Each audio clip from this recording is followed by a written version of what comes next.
আরে কারার শেরে খোদা হযরত আলী রাদিয়াল্লাহু তাআলা আনহুয়ের কেমন ক্ষমতা ছিল সেই সম্পর্কে জানব। যার ঘরে ঠিকঠাক মতো খাবারই থাকতো না, যে ব্যক্তি প্রায় ৩ দিন পর্যন্ত রোজা রেখেই কাটিয়ে দিত, আবার ইফতারের সময় পানি পান করে ইফতার করত।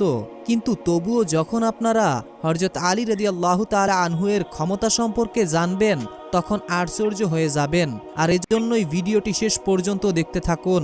উহুদের যুদ্ধ এবং বদরের যুদ্ধর পর আল্লাহ রব্বুল আলামিনের দয়াতে মুসলমানরা খুবই শক্তিশালী হয়ে গিয়েছিল, আর অন্যদিকে যারা কাফের মুশরিক ছিল তারা দুর্বল হতে শুরু করছিল। আর সেজন্যই তারা চাইতো যে কোনো প্রকারে মুসলমানদের অস্তিত্বকে একেবারে সমাপ্ত করে দেওয়া যায় কিনা।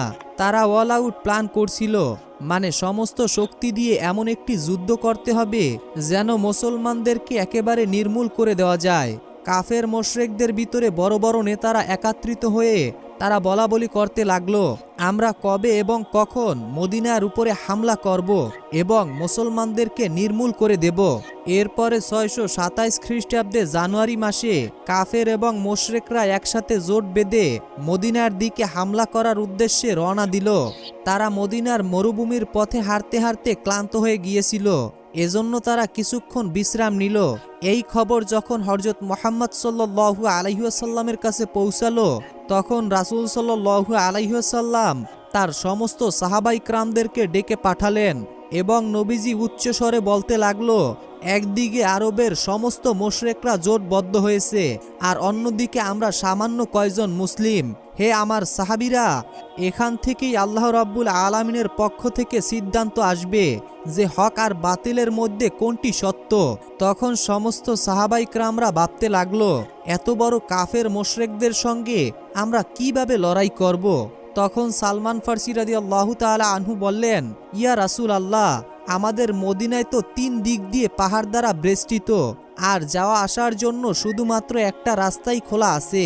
যদি আমরা ওই রাস্তাটিকে বড় গর্ত করে দেই বা খাল খনন করে দেই তাহলে কোনো কাফেররা খোলাখুলি মদিনায় হামলা করতে পারবে না। হযরত সালমান ফারসি রাদিয়াল্লাহু তাআলা আনহুয়ের কথা শুনে নবীজি সাল্লাল্লাহু আলাইহি ওয়াসাল্লাম তখন বললেন, হে আমার সাহাবীগণ, তোমরা সকলেই যার যার মতো করে কাজে লেগে পড়ো এবং ওখানে বড় একটি খাল খনন করে দাও, যাতে কাফের মুশরিকরা সরাসরি মদিনায় হামলা করতে না পারে। এরপরে আল্লাহ রাব্বুল আলামিনের দয়াতে সমস্ত সাহাবায়ে কিরামরা মিলে শেষ পর্যন্ত মদিনাকে হেফাজত করার জন্য ৪.৫ কিলোমিটার লম্বা ও ৪.৫ মিটার গভীর একটি খাল খনন করল। খন্দকের যুদ্ধে কাফের মুশরিকরা মুসলমানদের বিপক্ষে আবু সুফিয়ান তৎকালীন বিশ্বের সবচেয়ে বড় বীর আমর বিন মারহাবকে নিয়ে এসেছিল। আরবের বড় বড় পালোয়ানেরা পর্যন্ত আমর বিন মারহাবকে দেখে ভয় পেত। আর এত সব পালোয়ান সহ তারা মদিনার কাছে এসে দেখলো মদিনার প্রবেশ পথে একটি বড় খাল খনন করা হয়েছে, যা দেখে তারা ভীষণ অবাক হলো এবং আমর বিন মারহাব বলল, এত বড় খন্দক এত সামান্য কয়েকজন মানুষ কেমন করে খুঁড়েছে, এবার আমরা মদিনার উপরে কিভাবেই বা আক্রমণ করব। এরপরে তারা ৬ সপ্তাহ পর্যন্ত মদিনার বাইরে এসে অপেক্ষা করতে থাকলো সুযোগের জন্য। এরপরে আমর বিন মারহাব বলল, এটা তো আমাদেরকে অপমান করার জন্য করা হয়েছে, আর আমি এখানে খালের পাড়ে বসে মদিনাবাসীর জন্য অপেক্ষা করতে পারবো না। আমি এখনই খাল টপকে মদিনায় ঢুকছি। তোমরা যদি আমার সঙ্গে কেউ যেতে চাও তাহলে আসতে পারো, আর যদি কেউ না যেতে চাও তাহলে তোমরা এখানেই থেকে যাও। আমি দেখছি কিভাবে মদিনাবাসী আমার হাত থেকে বেঁচে যায়। সে মদিনায় প্রবেশ করলো খাল টপকে, তারপর জোরে জোরে চিৎকার করে তখন বলতে লাগলো, হে মুসলমান মিথ্যাবাদী কাপুরুষেরা, যদি কারো ক্ষমতা থাকে তাহলে বের হয়ে আসো আমার সঙ্গে মোকাবেলা করতে, অথবা আমার হাতে হত্যা হয়ে যাও। আমর বিন মারহাবের এই চিৎকারের গর্জনে সমস্ত সাহাবায়ে কিরামরা নিজেদের চক্ষু দৃষ্টিকে নিচু করে রাখলো আর চুপ থেকে গেল। তখনই হযরত আলী রাদিয়াল্লাহু তাআলা আনহু সোজা হয়ে দাঁড়ালেন আর বললেন, ইয়া রাসূলুল্লাহ, আপনি আমাকে অনুমতি দিন, আমি সেখানে যাব এবং আমর বিন মারহাবকে কতল করে আসব। রাসূল সাল্লাল্লাহু আলাইহি ওয়াসাল্লাম তখন বললেন, হে আলী, তুমি বসে পড়ো। তুমি কি দেখতে পাচ্ছ না তোমার সামনে কে আছে? তোমার সামনে বিশ্ববিখ্যাত পালোয়ান আমর বিন মারহাব আছে, যার সঙ্গে তুমি মোকাবেলা করতে পারবে না। কেননা তুমি এর মোকাবেলাকারী নও আর তোমার বয়সও এখনো কম। সেই সময় শেরে খোদা হযরত আলী রাদিয়াল্লাহু তাআলা আনহু এর বয়স মাত্র 23 বছর ছিলেন। তারপর ওমর বিন মারহাব আবারও চিৎকার করে বলতে থাকে, হে মুসলমান কাপুরুষের দল, তোদের সেই জান্নাত কোথায় যেটির দাবি করিস? হেরে যাবি বলে মাথা নত করিস, লজ্জা করে না? তোরা না শহীদ হলেই জান্নাতে চলে যাবি? তোদের মধ্যে কি এমন একজনও নেই যে জান্নাতের সুঘ্রাণ পেতে চায়? তখন মুসলমানদের মধ্যে বড় বড় বাহাদুর পালোয়ান বসা ছিল, যারা কেউ নড়াচড়া করছিল না, সবাই চুপ ছিল। কিন্তু আবারও বসে থাকতে পারলেন না শেরে খোদা হযরত আলী রাদিয়াল্লাহু তাআলা আনহু। আবারও সোজা হয়ে দাঁড়িয়ে রাসূল সাল্লাল্লাহু আলাইহি ওয়াসাল্লামকে বলল, ইয়া রাসূল আল্লাহ, আপনি আমাকে শুধুমাত্র অনুমতি দিন, আমি এই জালিম শয়তানের মুখ বন্ধ করে ছাড়ব। তখন রাসূল সাল্লাল্লাহু আলাইহি ওয়াসাল্লাম বললেন, হে আলী, তুমি বসে যাও, তুমি কি দেখতে পাচ্ছ না তোমার সামনে ওমর আছে? এরপরে রাসূল সাল্লাল্লাহু আলাইহি ওয়াসাল্লাম নিজেই বললেন, কি এমন আসো যে এই কাফেরের মুখ বন্ধ করবে? এমন কথা শুনে সবাই নিজের নজরকে নিচের দিকে রাখলো আর সবাই তখন বলতে লাগলো, ইয়া রাসূল আল্লাহ, আপনি কি জানেন না এই ওমর বিন মারহাব এক হাতে উটের বাচ্চাকে ধরে রাখে আর অন্যদিকে শত শত শত্রুদের উপরে একসাথে তরবারি চালায়? এই শয়তানের সাথে কে লড়াই করতে পারবে? এরই মধ্যে হযরত আলী রাদিয়াল্লাহু তাআলা আনহু সদৃঢ়ভাবে তৃতীয়বারের মতো দাঁড়িয়ে গেলেন আর বলতে লাগলেন, হে আমার আকা, আপনি শুধুমাত্র আমাকে অনুমতি দিন, আমি এই কাফেরের মুখ চিরতরে বন্ধ করে দিব। তৃতীয়বার বলার পর হযরত আলী রাদিয়াল্লাহু তাআলা আনহুকে রাসূল সাল্লাল্লাহু আলাইহি ওয়াসাল্লাম যাওয়ার অনুমতি দিলেন এবং হযরত আলী রাদিয়াল্লাহু তাআলা আনহুকে বললেন, হে আলী, আমি যেন এটা শুনতে পারি না যে আমার আলী পরাজিত হয়ে আসছে, আমি যেন এটাই শুনি যে আমার আলী বিজয় বেশে এসেছে। এরপরে রাসূল সাল্লাল্লাহু আলাইহি ওয়াসাল্লাম তাকে যাওয়ার অনুমতি দিলেন।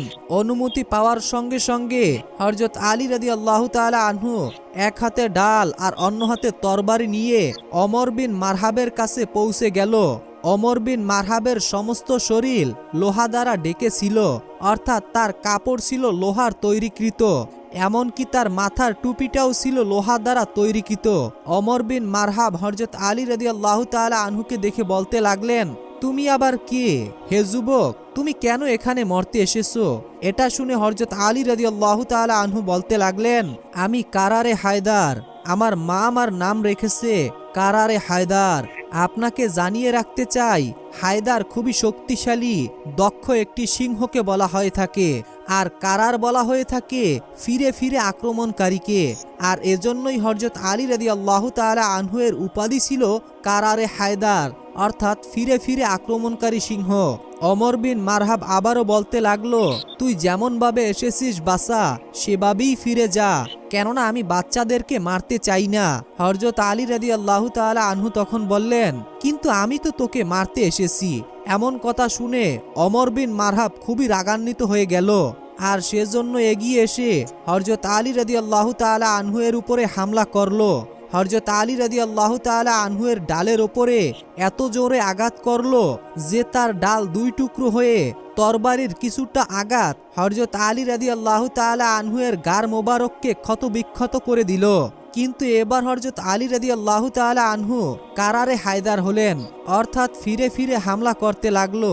তিনি ঘুরে দাঁড়িয়ে ওমর বিন মারহাবের উপরে এত জোরে হামলা করলো যে যেখানে ওমর বিন মারহাবের ডাল দুই টুকরো তো হলোই, তার পাশাপাশি ওপর থেকে নিচ পর্যন্ত ওমরের শরীর দুই খণ্ডিত হয়ে গেল। বলা হয়ে থাকে ইতিহাসে এত জোরে তরবারি দিয়ে কেউ কাউকে কোনোদিন আঘাত করতে পারেনি, কেননা আলীর এক আঘাতে ওমরের ডাল দুই টুকরো হলো। এছাড়াও ওমর বিন মারহাবের গায়ে ছিল লোহার কাপড় এবং শরীর দুই টুকরো হয়ে গেল। তারপর হযরত আলী রাদিয়াল্লাহু তাআলা আনহু ওমরের লাশের উপরে দাঁড়িয়ে বলল, তুই আমার সঙ্গে কেমন করে মোকাবেলা করবি পাথরের পূজারী, আর আমি রব্বে মুহাম্মাদের গোলাম। পরের দিন রাসূল সাল্লাল্লাহু আলাইহি ওয়াসাল্লাম সকল সাহাবায়ে কিরামদেরকে উদ্দেশ্য করে বললেন, আমি কাল বিজয়ের পতাকা একজনের হাতে তুলে দেব। এর পরের দিন রাসূল সাল্লাল্লাহু আলাইহি ওয়াসাল্লাম সকালে হযরত আলী রাদিয়াল্লাহু তাআলা আনহুকে খুঁজতে বেরিয়ে পড়লেন। কোথাও হযরত আলী রাদিয়াল্লাহু তাআলা আনহুকে খুঁজে পাওয়া যাচ্ছিল না। এরপরে রাসূল সাল্লাল্লাহু আলাইহি ওয়াসাল্লাম সকল সাহাবাই কিরামদেরকে ডেকে বললেন, হযরত আলী রাদিয়াল্লাহু তাআলা আনহু কোথায় আছে, তাকে ডেকে নিয়ে আসো। এরপরে সাহাবাই কিরামরা বলল, ইয়া রাসূলুল্লাহ, আলী চোখে ঝাপসা দেখতেছে, সে খুবই অসুস্থ। এই কথা শুনে মুহাম্মদ সাল্লাল্লাহু আলাইহি ওয়াসাল্লাম বললেন, আলী রাদিয়াল্লাহু তাআলা আনহুকে তোমরা গিয়ে নিয়ে আসো। এরপরে আলী রাদিয়াল্লাহু তাআলা আনহুকে নিয়ে আসলেন। এরপরে রাসূল সাল্লাল্লাহু আলাইহি ওয়াসাল্লাম তার চোখ মোবারকে হাত বুলিয়ে দিলেন। সাথে সাথে আলী রাদিয়াল্লাহু তাআলা আনহু পরিপূর্ণ সুস্থ হয়ে গেলেন। অতঃপর বিজয়ের সেই পতাকা নিয়ে হযরত আলী রাদিয়াল্লাহু তাআলা আনহু এর সাথে সমস্ত সাহাবায়ে কিরামরা যেতে লাগলো এবং সাহাবায়ে কিরামরা হযরত আলী রাদিয়াল্লাহু তাআলা আনহুকে দেখে তাদের মনের শক্তি ও অন্তরের শক্তি বৃদ্ধি পেয়েছিল।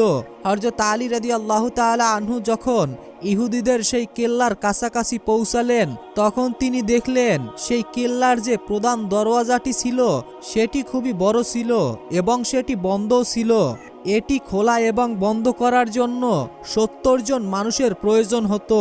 এরপরে হযরত আলী রাদিয়াল্লাহু তাআলা আনহু এক হাতে করে তলোয়ার চালাতে শুরু করলেন আর অন্য হাতে এসে দরওয়াজাকে হিলাতে হিলাতে উফরে ফেললেন আর সাহাবায়ে কিরামদেরকে বলতে লাগলেন, আপনারা সকলেই এই কেল্লার ভিতরে প্রবেশ করুন।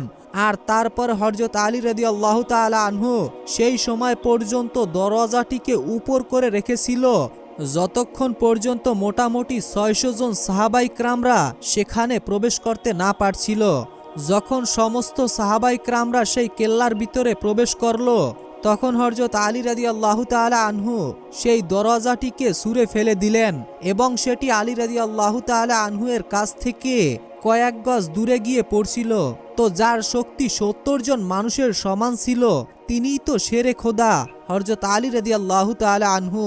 সমস্ত যোদ্ধাদের বাহাদুরি যেখানে শেষ হতো, তখন হযরত আলী রাদিয়াল্লাহু তাআলা আনহু এর বাহাদুরি শুরু হতো।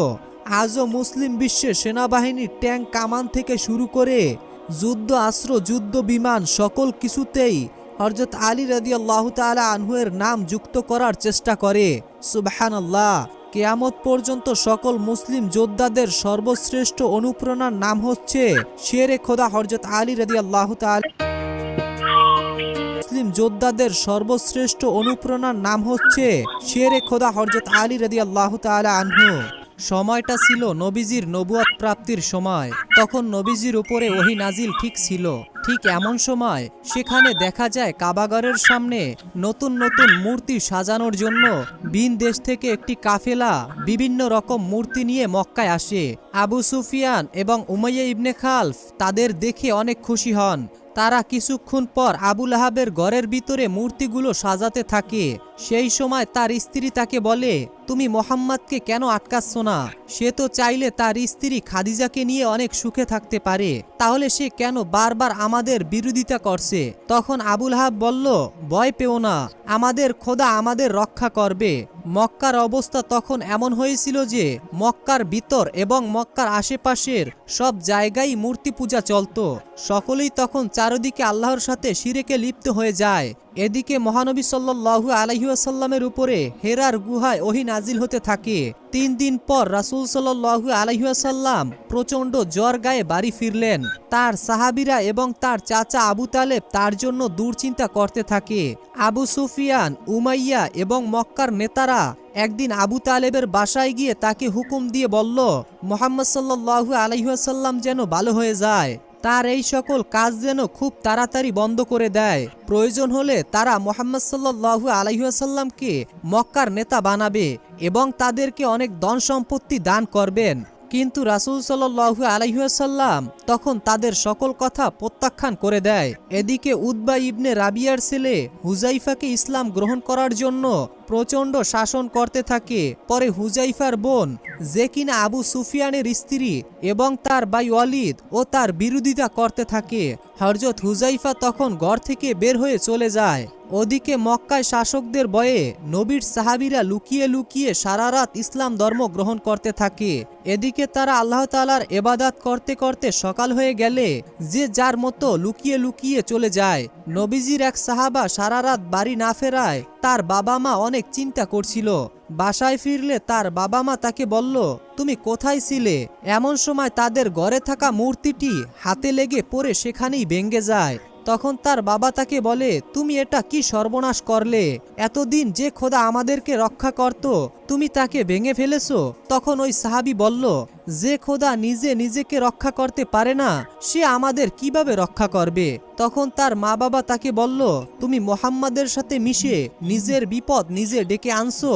তখন সেই সাহাবী বলল, মোটেও না। সে তখন রাসূল সাল্লাল্লাহু আলাইহি ওয়াসাল্লামের বাণীগুলো শোনাতে থাকে।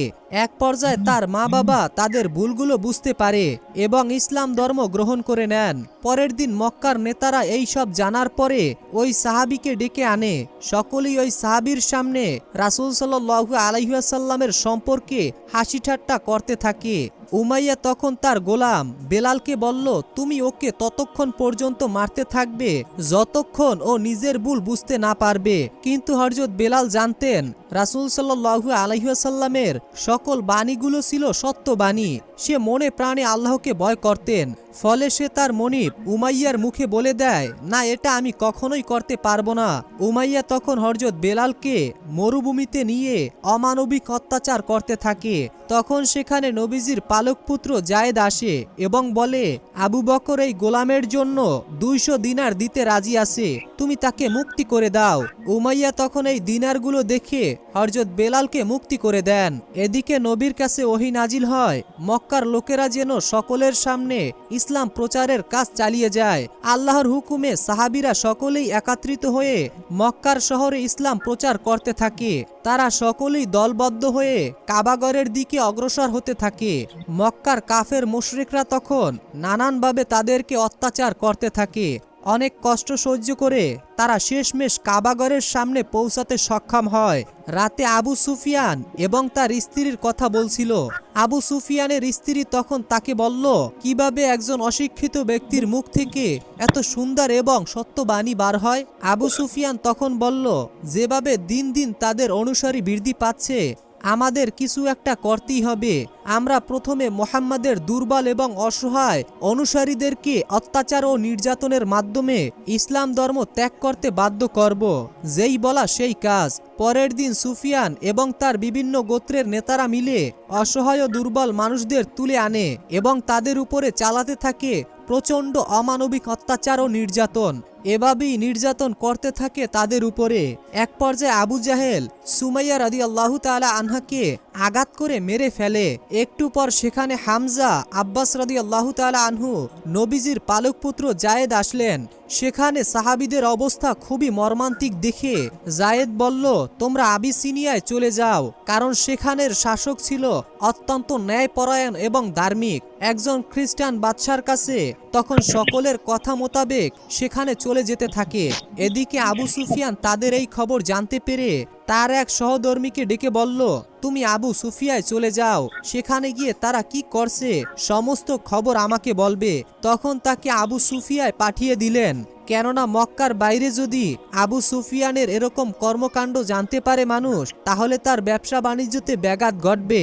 আবু সুফিয়ানের সেই লোকটি সাথে সাথে সেই রাজ্যে চলে যায়।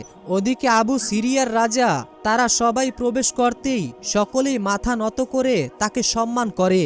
কিন্তু মক্কা থেকে আসা সাহাবীরা তাকে দেখে মাথা নত করেনি। তখন সেই রাজা তাদেরকে জিজ্ঞাসা করে, তোমরা কেন আমাকে সম্মান করে মাথা নত করনি? সাহাবীরা তখন বলল, আমরা আল্লাহ ছাড়া আর কারো কাছে মাথা নত করি না। আমাদের নবী আপনার কাছে পাঠিয়েছেন, কারণ তিনি বলেছেন আপনি একজন সত্যবাদী এবং ন্যায়পরায়ণ বাদশাহ। হযরত আব্বাস তখন নবীজির অনেকগুলো বাণী সকলের সামনে তুলে ধরেন। বাদশাহ তখন অবাক হয়ে যায়, কারণ তাদের নবী ঈসা আলাইহিস সালামও এই কথাগুলো বলে গিয়েছেন। বাদশাহ তখন বুঝতে পারে এটি হয়তো সত্য নবী। তখন সে আবু সুফিয়ার লোকটিকে বলে, পাহাড় পরিমাণ সম্পদের বিনিময়েও আমি তাদেরকে তোমার হাতে তুলে দেব না। অতঃপর আবু সুফিয়ানের লোকটি চুপচাপ সেখান থেকে চলে আসে।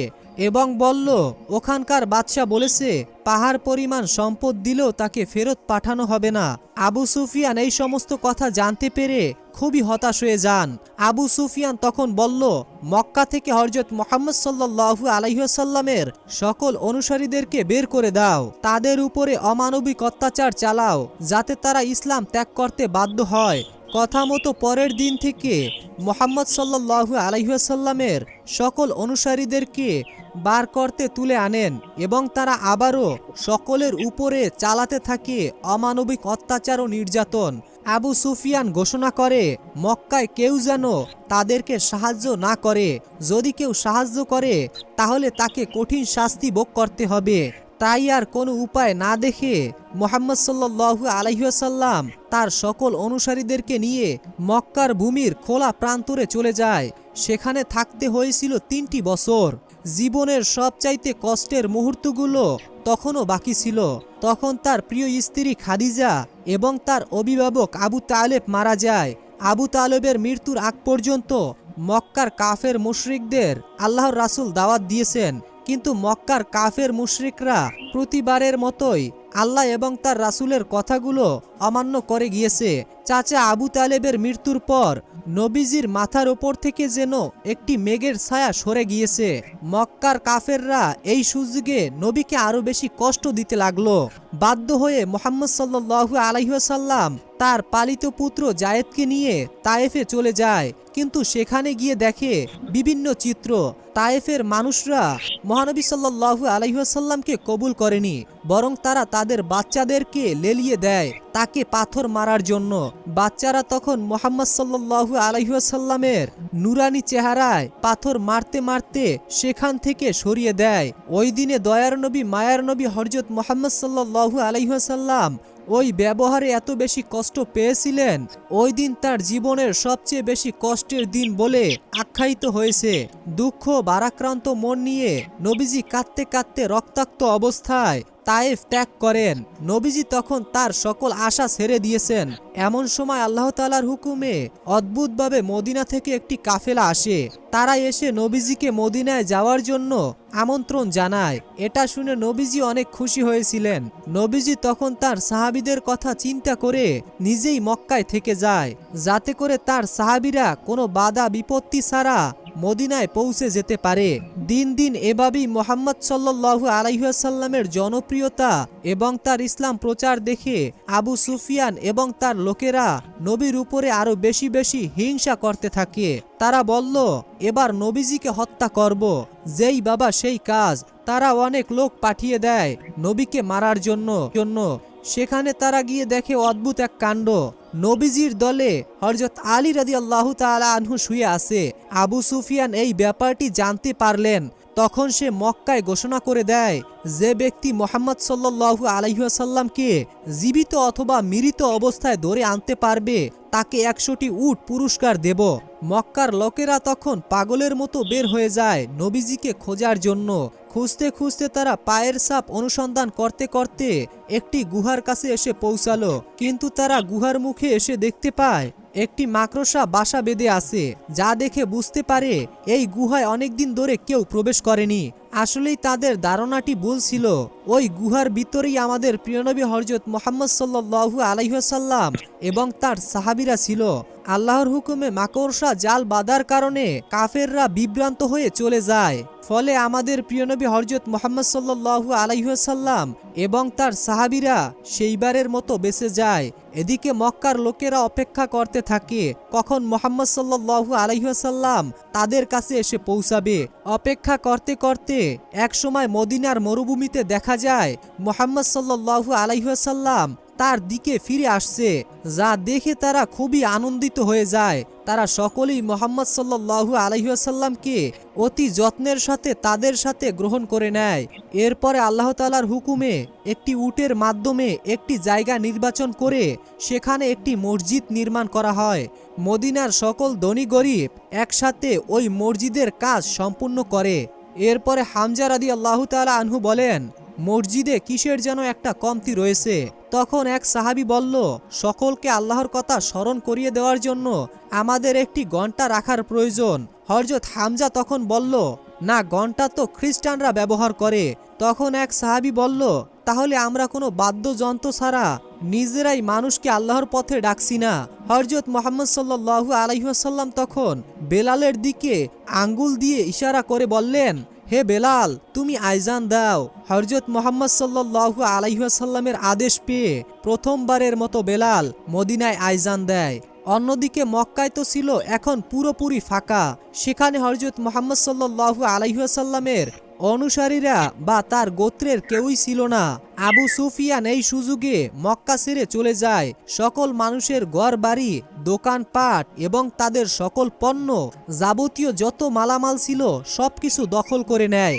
আবু সুফিয়ানের লোকেরা তখন মদিনায় সাহাবীদেরকে উস্কে দেওয়ার জন্য খবর নিয়ে আসে যে মক্কায় তোমাদের সকল সম্পদ লুট হয়ে গিয়েছে, তোমাদের তো এখন যুদ্ধ করা উচিত। হযরত হামজা বলল, মুহাম্মদ সাল্লাল্লাহু আলাইহি ওয়াসাল্লাম এখন শান্তি চাচ্ছেন, তাই আমরা এখন যুদ্ধ করতে পারবো না। হযরত হামজা রাদিয়াল্লাহু তাআলা আনহু মুহাম্মদ সাল্লাল্লাহু আলাইহি ওয়াসাল্লামের কাছে গিয়ে বলল, ইয়া রাসূলুল্লাহ, আমাকে যুদ্ধের অনুমতি দিন, যুদ্ধের অনুমতি চাই আমি আপনার কাছে। নবীজি তখন আল্লাহর হুকুম না থাকায় তাকে মানা করে দেয়। মুহাম্মদ সাল্লাল্লাহু আলাইহি ওয়াসাল্লাম তখন আল্লাহর কাছে দোয়া করে। কিছুদিনের মধ্যেই আল্লাহ তাআলা তাকে যুদ্ধ করার অনুমতি দেয়। নবীজি তখন সকলকে যুদ্ধের ব্যাপারটি ঘোষণা করে দেয়। তখন সকলেই প্রস্তুতি হয়, রওনা দেয় বদরের প্রান্তরে। সেখানে গিয়ে তারা কয়েকটি কূপের কাছে তাদের তাঁবু খাটায়। এদিকে উতবা খবর নিয়ে আসে মুহাম্মদ সাল্লাল্লাহু আলাইহি ওয়াসাল্লাম তার কাফেলা নিয়ে যুদ্ধের উদ্দেশ্যে মক্কার দিকে রওনা দিয়েছে। এবার মক্কা থেকে সকল কাফেররা যুদ্ধের জন্য বদরের দিকে রওনা হলো। আবু সুফিয়ান তাদের সাথে না গিয়ে সে মক্কা থেকে লুট করা সম্পদ নিয়ে বাণিজ্য করতে বের হয়ে পড়ে। অন্যদিকে কাফেররা যুদ্ধের জন্য আবু সুফিয়ানের কাছে সাহায্য চাইল। সে তার মালগুলো নষ্ট হয়ে যাওয়ার ভয়ে যুদ্ধে যেতে অস্বীকৃতি জানায়। এদিকে যুদ্ধের দিন ঘনিয়ে আসলো। সকলেই বদরের প্রান্তরে একত্রিত হয়। মুহাম্মদ সাল্লাল্লাহু আলাইহি ওয়াসাল্লামের কাফেলাটি বদরের প্রান্তরের বেশ কয়েকটি কূপের কাছাকাছি তাদের ঘাঁটি বাঁধে। সেখানে দাঁড়িয়ে সকলে বলল, তোমরা সকলেই ইচ্ছা মতো পানি পান করে নাও। পানি পান করা হয়ে গেলে প্রতিটি কূপের মুখ পাথর দিয়ে ঢেকে দাও। সবাই যে যার ইচ্ছা মতো পানি পান করলো এবং সেই কূপের মুখগুলো পাথর দিয়ে ঢেকে দিল, যাতে করে কাফেররা এসে সেখানে পানি পান করতে না পারে এবং যাতে করে তারা শারীরিকভাবে দুর্বল হয়ে পড়ে। মুহাম্মদ সাল্লাল্লাহু আলাইহি ওয়াসাল্লাম যেমনটি ভেবেছিলেন ঠিক তেমনটিই হয়েছে। কাফেররা অনেক দূর থেকে আসার কারণে পিপাসায় তারা কাতর হয়ে পড়েছিল, যার কারণে সংখ্যায় বেশি থাকলেও যুদ্ধের জন্য তারা শারীরিকভাবে দুর্বল ছিল। যাই হোক, এক পর্যায়ে যুদ্ধ শুরু হলো। সেখানে কাফেরদের সাথে মুসলমানদের অনেক বড় একটি রক্তাক্তের যুদ্ধ হয়। কিন্তু ভালো সংবাদ এটি ছিল যে সেই যুদ্ধে আবু সুফিয়ান বাদে মক্কার বড় বড় প্রায় সকল নেতাই মারা গিয়েছিল। এভাবেই মাত্র ৩১৩ জন সাহাবী নিয়ে মক্কায় হযরত মুহাম্মদ সাল্লাল্লাহু আলাইহি ওয়াসাল্লাম বদরের যুদ্ধে জয়ী হয়। বদরের যুদ্ধের জয়ের পরে মুসলমানদের ক্ষমতা পূর্বের তুলনায় অনেক বৃদ্ধি পায়। এদিকে আবু সুফিয়ান তার বাণিজ্য শেষ করে মক্কায় ফিরে আসলেন, সকল ঘটনা শুনলেন। এরপরে তিনি হযরত মুহাম্মদ সাল্লাল্লাহু আলাইহি ওয়াসাল্লামের বিরুদ্ধে আরো বেশি রেগে যায়। তার স্ত্রীর বাবা ও ভাই সেই বদরের যুদ্ধে হামজার হাতে নিহত হয়েছিল, যার কারণে সে তার ভাই ও বাবার প্রতিশোধের আগুনে ক্ষিপ্ত হয়ে ওঠে। আবু সুফিয়ানের একজন বর্ষ নিক্ষেপকারী ছিল, যার নিশানা ছিল খুবই নিখুঁত এবং সূক্ষ্ম। আবু সুফিয়ানের স্ত্রী তখন সেই বিক্ষোভকারীর কাছে গিয়ে বলল, তুমি যদি হামজাকে মারতে পারো তাহলে আমি তোমাকে অনেক স্বর্ণ দেব এবং তোমাকে আজাদ করে দেব। এভাবেই কেটে যায় একটি বছর। এক সাহাবী মক্কা থেকে একদিন খবর নিয়ে আসে মক্কার লোকেরা তাদের বদরের যুদ্ধের প্রতিশোধ নেওয়ার জন্য আবার নতুনভাবে যুদ্ধের প্রস্তুতি নিচ্ছে। তারা সংখ্যায় মুসলমানদের তুলনায় অনেক বেশি, তাই মুসলমানদের জন্য এটি ছিল একটি দুশ্চিন্তার ব্যাপার। দেখতে দেখতে এভাবেই সময় গনিয়ে আসে। সকলেই উপস্থিত হয় হুদ পাহাড়ের সামনে। মুহাম্মদ সাল্লাল্লাহু আলাইহি ওয়াসাল্লাম সাহাবীদেরকে দুইটি দলে ভাগ করে দেয়। একটি দলে যুদ্ধ করবে এবং অপর একটি দল পেছন থেকে জামেলে রোম নামে একটি পাহাড়ে দাঁড়িয়ে তাদেরকে পাহারা দেবে, যাতে করে শত্রুরা পেছন থেকে আক্রমণ করতে না পারে। মুহাম্মদ সাল্লাল্লাহু আলাইহি ওয়াসাল্লাম সাহাবীদেরকে বারবার নির্দেশ করেছেন, যত কিছুই হোক না কেন তারা যেন কোনোভাবেই সেই পাহাড় থেকে না নড়ে। কিছুক্ষণ পর শুরু হয়ে যায় আবারও সেই রক্তক্ষরণ যুদ্ধ। যুদ্ধ করতে করতে আবু সুফিয়ানের স্ত্রীর সেই ঠিক করা বর্ষ নিক্ষেপকারী সুযোগ বুঝে একটি বর্ষ নিক্ষেপ করে হামজাকে মেরে ফেলে। হযরত হামজার মৃত্যু দেখে মুসলমানরা প্রচণ্ড রেগে যায়। তারা সবাই অনেক বেশি ক্ষিপ্ত হয়ে যায়, যা দেখে কাফের মুশরিকরা তখন পালাতে থাকে। মুসলমানরা ভেবেছিল তারা হয়তো যুদ্ধে বিজয় হয়ে গিয়েছিল। এটি দেখে পেছনের পাহারাদার সাহাবীরা সেখান থেকে চলে আসে, কিন্তু এটি ছিল তাদের সবচাইতে বড় ভুল। যুদ্ধের জন্য আবু সুফিয়ান খালেদ বিন ওয়ালিদ নামক এক লোককে ঠিক করে রেখেছিলেন। সে দূর থেকে সকল কিছুই দেখছিল। তারা সেই বাহিনী নিয়ে পেছন থেকে তাদের উপরে আক্রমণ করে বসে। হঠাৎ করে পেছন থেকে আক্রমণ করার ফলে মুসলমানরা একের পর এক মারা যেতে থাকে। পরিস্থিতি খারাপ দেখে তখন মুসলমানরা সেখান থেকে পালিয়ে যায়। মুহাম্মদ সাল্লাল্লাহু আলাইহি ওয়াসাল্লামের কঠোর আদেশ অমান্য করার কারণেই এভাবেই বিজয় হতে হতে উহুদের যুদ্ধ হেরে যায়। যুদ্ধ শেষ হলে আবু সুফিয়ানের স্ত্রী হযরত হামজার লাশটিকে খুঁজে বের করে এবং তার বুক চিরে কলিজা চিবিয়ে খেতে থাকে। এভাবেই কেটে যায় দীর্ঘদিন। মুহাম্মদ সাল্লাল্লাহু আলাইহি ওয়াসাল্লাম তার সাহাবীদেরকে নিয়ে বিশাল এক কাফেলা নিয়ে বের হলো ইসলাম প্রচারের উদ্দেশ্যে। মাঝপথে গিয়ে তারা সবাই বিশ্রাম নেওয়ার জন্য এক জায়গায় বসে পড়ে। হঠাৎ সেখানে খালিদ বিন ওয়ালিদ তার সৈন্যবাহিনী নিয়ে চলে আসে আক্রমণ করার জন্য, কিন্তু মুসলমানদের ব্যবহারে তাকে মুগ্ধ করে ফেলেছিল। তাই খালিদ বিন ওয়ালিদ আর কিছু না বলে সেখান থেকে চলে যায়। এদিকে মুহাম্মদ সাল্লাল্লাহু আলাইহি ওয়াসাল্লাম মক্কার কাফেরদের সাথে একটি চুক্তি করে, সেখানে 10 বছর কেউ কারো উপরে আঘাত করতে পারবে না। কাফেরদের সাথে এই চুক্তিতে মুসলমানরা রাজি হয়ে যায়। এটি ছিল মুসলমানদের জন্য একটি অন্যতম সুযোগ। এই 10 বছর শেষ হওয়ার আগেই মুসলমানরা ইসলামের ব্যাপক প্রচার ঘটানোর প্ল্যান করে। মুহাম্মদ সাল্লাল্লাহু আলাইহি ওয়াসাল্লাম তখন তার সাহাবীদেরকে পৃথিবীর বিভিন্ন দেশে দাওয়াতের জন্য পাঠিয়ে দেয়। এভাবেই আস্তে আস্তে মুসলমানদের সংখ্যা দিন দিন বাড়তে থাকে। বিভিন্ন কাফের মুশরিকরা ইসলাম ধর্ম কবুল করতে থাকে। এমনকি আবু সুফিয়ানের দলের সেই লোক খালিদ বিন ওয়ালিদ, যে কিনা নবীজিকে উহুদের যুদ্ধে হারিয়েছিল, সে নিজেই ইসলাম ধর্ম গ্রহণ করে নেন। হঠাৎ একদিন কিছু কাফের মুশরিকরা এসে মুসলমানদের কাফেলায় আক্রমণ করে বসে, যার ফলে সেখানে অনেক সাহাবী শহীদ হয়ে যায়। সকলেই বুঝে ফেলেছিল যে এটা হচ্ছে আবু সুফিয়ানের চালাকি। আবু সুফিয়ান তার শর্ত ভঙ্গ করে চুক্তি নষ্ট করে ফেলেছে। খবর পেয়ে পরের দিন আবু সুফিয়ান মদিনায় আসেন, কিন্তু চুক্তি ভঙ্গ হওয়ার কারণেই মদিনায় কেউ তার সাথে কথা বলতে চাচ্ছিল না। সে যার কাছেই কথা বলতে যাচ্ছিল সেই তার থেকে মুখ ফিরিয়ে নিচ্ছিল। তখন সে হযরত মুহাম্মদ সাল্লাল্লাহু আলাইহি ওয়াসাল্লামের সঙ্গে কথা বলতে চাইল। মুহাম্মদ সাল্লাল্লাহু আলাইহি ওয়াসাল্লাম বারবার তার দিক থেকে মুখ ফিরিয়ে নিচ্ছিল। আবু সুফিয়ান তখন নিজের মতো করে বলতে থাকে, আমি সব দিক থেকে হেরে গেলাম এমন একজনের কাছে, যে কিনা একজন মেষপালক। তখন হযরত আব্বাস রাদিয়াল্লাহু তাআলা আনহু বলে, সেই সামান্য মেষপালকের ধর্ম এখন সারা বিশ্বে ছড়িয়ে পড়েছে। ততদিন ইসলাম ধর্ম গ্রহণকারীর লোক সংখ্যা ছিল প্রায় 10,000-এর বেশি। এই বহু সংখ্যক সাহাবী নিয়ে নবীজি রওনা দেয় মদিনা থেকে মক্কার উদ্দেশ্যে। আবু সুফিয়ান তখন মক্কায় ফিরে আসে। তার গোত্রের লোকদেরকে বলতে থাকে, আর কোনো উপায় নেই, মুহাম্মদ তার কথা রেখেছে। সে সত্যি সারা বিশ্বে সকলের মন জয় করে নিয়েছে। মক্কার কাফেররা তখন বুঝতে পারে আর তাদের করার কিছুই নাই। মুহাম্মদ সাল্লাল্লাহু আলাইহি ওয়াসাল্লাম এবং তার সাহাবীরা মক্কার পাশেই মরুভূমিতে রাত্রি যাপন করতে থাকে। আবু সুফিয়ান এবং তার স্ত্রী হিন্দু ইবনে উতবা রাতে লুকিয়ে লুকিয়ে তাদেরকে দেখতে যায় এবং এত বড় কাফেলা দেখে তারা খুবই অবাক হয়ে যায়। আবু সুফিয়ান বুঝতে পারে ইসলামের বিজয় সুনিশ্চিত।